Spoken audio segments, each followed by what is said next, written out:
ईरानी parliament के speaker Mohammad बाकिर कालिबाफ ने आख्या है कि मुफाहमती याददाश्त विच तयशुदा शराइत पूरी होने तक ईरान होर मुज़ाकरात विच शामिल नहीं होवेगा।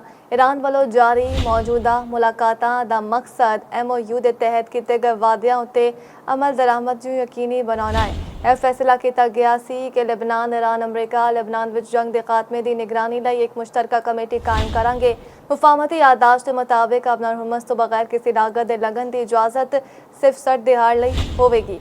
ईरान अबनार हुर्मस विच अपने हकूक उत्ते कदी समझौता नहीं करेगा। आबनार हुर्मस उत्ते खुद मुख्तारी ईरान ते ओमान दी है। आबे गुजरगाह विच बहरी आमदोरफ्ती इंतजामात के मुताबिक होवेगी ਜਿਹੜੀਆਂ ईरान मुकर्रर करेगा। बहरी नाकाबंदी के खात्मे के बाद ईरान 40 मिलियन तो वध बैरल तेल बरामद कर चुका है। जो अमरीका ईरान को तेल फरोख करन तो रोकन का इरादा रखता है तो फिर कोई भी तेल तो फायदा नहीं उठा सकेगा। असीं हुण अपना तेल पहले के मुकाबले 20% ज़्यादा कीमत उत्ते फरोख कर रहे हैं।